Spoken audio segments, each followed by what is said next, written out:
Samahan ninyo kami sa isang espesyal na pagbabalik-tanaw.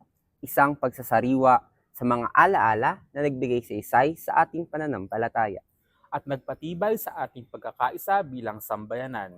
Narito ang mga tagpo na bumuo sa makulay na larawan ng ating parokya ngayong 2025, hatid sa inyo ng Balitang Carmelo. Halina't muling balikan ang mga kwento ng ating parokya ngayong taon. Ginanap kaninang umaga, Enero 11, 2025, ang pagdiriwang ng kapistahan ng mahal na Senyor Santo Niño sa Our Lady of Mount Carmel Parish, Sabang, Baliwag, Bulacan. Sa kabila ng pagiging abala sa trabaho at klase, marami sa ating mananampalataya ang sinikap na makapagsimba ngayong araw. At nilibot ito ang lansangan ng Barangay Tambubong at Barangay Sabang, kung saan ay tahimik at taimtim na nagdarasal ang mga mananampalataya. Ang mga palaspas ay hindi lamang sumisimbolo sa pananampalataya ng mga Kristiyano. Ipinapakita rin ito ang husay at pagkamalikhain ng mga Pilipino sa paggawa nito. Ayon sa Head ng Parish Commission on Youth o PCY, mahabang panahon ng kanilang iginugol para sa pagtatanghal na ito. Tunay na ramdam na rito sa parokya ng Mahal na Birhen ng Bundok ng Carmelo ang diwa ng mga mahal na araw sa pagsisimula ng pagpoposisyon. May mga individual, magkakaibigan at magkakapamilya ang matiyagang bumiyahe makarating lamang sa ating simbahan.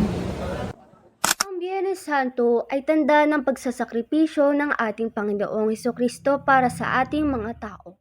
Magalak at magdiwang. Ngayong araw ay ating ipinagdiriwang ang dakilang kapistahan ng Pasko ng muling pagkabuhay ng ating Panginoong Hesukristo.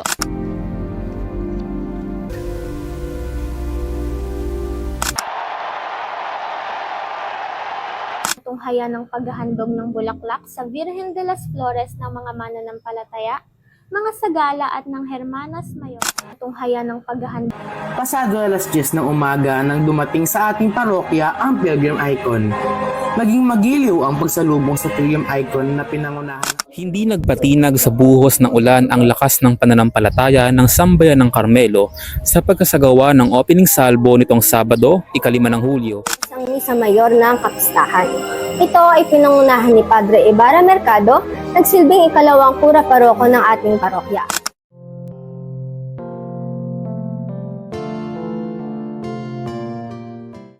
Mula roon, patungo naman ito sa parokya ng Mahal na Birhen ng Bundok ng Carmelo upang ipagpatuloy ang kanyang paglalakbay. Naway mas lalo nating maunawaan ang sakripisyo at pag-ibig ni Jesus at ang dalamhati ng mahal na ina.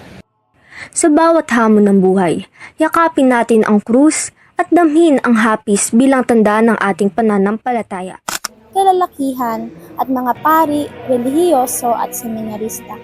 Sinundan ito ng Misa Mayor sa ganap na 5 ng Isa sa mga tampok sa gabing ito ay ang pagkasalula ng panunuluyan na nagpapaalala sa atin ng tunay na dahilan ng ating pagdiriwang na siyang pinangasiwa. Sa darating na 2026, ating saksihan ang mas pinalawak at mas aktibong paghahatid ng mga balitang magpapatibay sa ating pananampalataya. Mula sa Our Lady of Mount Carmel Parish, Kami ay bumabati ng isang manigong bagong taon.